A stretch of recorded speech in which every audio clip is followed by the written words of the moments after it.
नमस्कार, माझ्या यूट्यूब चॅनलवरती तुम्हा सगळ्यांचं मनापासून स्वागत। आज आपण सुधा मूर्ती यांचा अनुभव पाहणार आहोत। त्यांनी एका श्रीमंत बाईला कसा चांगलाच धडा शिकवला हे पाहणार आहोत। तर एकदा सुधा मूर्ती लंडन विमानतळावरून बेंगलोरला परत येत होत्या। सुधा मूर्तीची फ्लाईट यायला अजून थोडा वेळ बाकी होता। तोपर्यंत सुधा मूर्ती इकडे तिकडे पाहत एका बेंचवर बसल्या होत्या। त्यांना आजूबाजूला ब्रिटिश उद्योगपती ते भारताच्या प्रगतीबद्दल बोलत असलेले आढळले। तसेच काही लोक त्यांना कन्नडमध्ये गप्पा मारताना दिसले, तर काही जण लोक मोबाईलमध्ये बघत बसले होते। सुधा मूर्ती नेहमी प्रवास करताना साडीऐवजी सलवार कमीज वापरत असत, कारण त्यांना प्रवास करताना सोयीस्कर वाटत असे। थोड्या वेळाने बोर्डिंगची अनाउन्समेंट झाली, त्यामुळे सुधा मूर्ती रांगेत उभ्या राहिल्या। सुधा मूर्तीच्या समोर दोन महिला उभ्या होत्या। त्यातली एक महिला एकदम स्टायलिश स्वरूपाची होती। जीन्स पॅन्ट व टी शर्ट आणि महागड्या कंपनीची त्यांच्याकडे बॅग होती। दिसायला ती महिला एक उच्च सोसायटीमधील दिसत होती। तिच्यासोबत अजून एक महिला होती। ती महिला एका साडीमध्ये होती आणि तिच्या हातात बांगड्या घातलेल्या होत्या। तिचे केस व्यवस्थित विंचरलेले होते, त्यामुळे ती भारतीय महिला वाटत होती। अचानक समोरच्या बाईने बाजूला होऊन सुधा मूर्तींकडे पाहिलं आणि हात पुढे करत तिने विचारले, "प्लीज, मी तुमचा बोर्डिंग पास पाहू का?" सुधा मूर्ती पास तिच्याकडे सोपवणार होते, पण ती एअरलाइन्सची कर्मचारी दिसत नसल्याने त्यांनी विचारले, "का?" त्यावर ती बाई म्हटली, "ठीक आहे, ही ओळ फक्त बिझनेस क्लासच्या प्रवाशांसाठी आहे."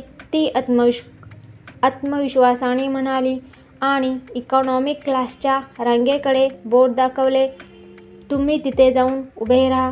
सुधा मूर्ती तिला सांगणार होते की माझ्याकडे बिझनेस क्लासचे तिकीट आहे, पण दुसऱ्या विचाराने मागे ठेवले। मी बिझनेस क्लासमध्ये येण्याच्या लायकीचे नाही असे तिला का वाटले हे त्यांना जाणून घ्यायचे होते। म्हणून सुधा मूर्तींनी त्यांना उत्तर दिले, "मी तिथे का उभे राहू?" त्या बाईने उसासा टाकला। ती बाई म्हणाली, "मी समजावून सांगते, इकॉनॉमिक आणि बिझनेस क्लास तिकिटाच्या किमतीत मोठी तफावत आहे। बिझनेस क्लासची किंमत जवळपास 2.5 पट जास्त आहे। मला वाटते की ते 3 पट जास्त आहे। म्हणून बिझनेस क्लास तिकीटशी संबंधित काही विशेष अधिकार आहेत." त्यावर सुधा मूर्ती आश्चर्याने म्हणाल्या, "हो, खरंच का? मी खोडकर होण्याचे ठरवले आणि माहीत नसल्याची बतावणी केली." "तुम्ही कोणत्या प्रकारच्या विशेषाधिकाराबद्दल बोलत आहात?" सुधा मूर्ती म्हणाल्या। ती बाई आता जास्त वैतागलेली दिसत होती।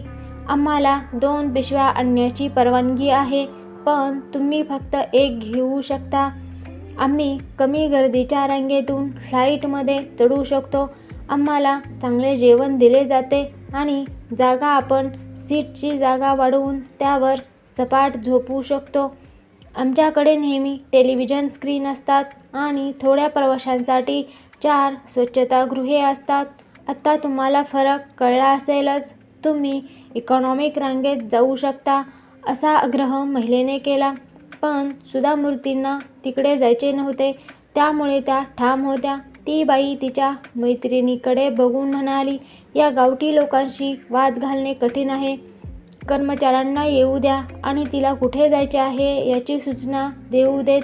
ती आमचं ऐकणार नाहीये."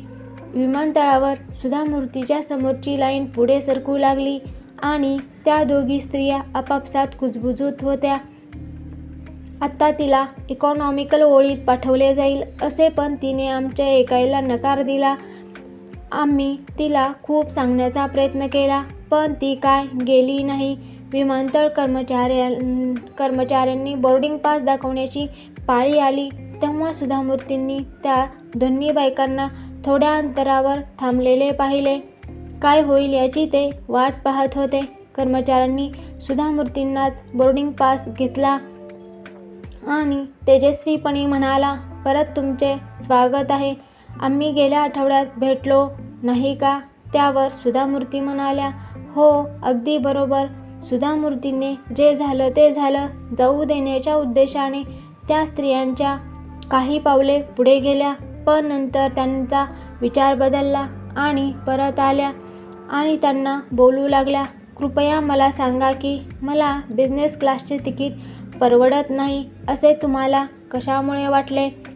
माझ्याकडे नसले तरी मी कुठे उभा राहावे हे मला सांगणे खरोखरच तुमचा विशेषाधिकार आहे का? मी तुम्हाला काही मदत मागितली आहे का? त्या दोन्ही बायका सुधामूर्तीकडे शांतपणे बघत होत्या. तुम्ही गावठी या शब्दाचा संदर्भ घेत होतात. याचा अर्थ असा होत नाही की आमच्याकडे पैसा नाही. तुम्ही दिसायला मॉडर्न दिसलात म्हणजे तुम्ही खूप शिकलेले आणि खूप मोठे संस्कारी लोक आहात असे वाटतं का?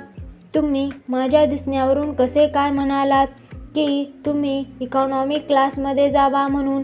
त्या दोन्ही स्त्रिया निमूटपणे ऐकून घेत होत्या. त्या दोन्ही बाईंनी शरमेने मान खाली घातली आणि सुधामूर्तींनी त्यांना खडे बोल ऐकावून निघून गेल्या.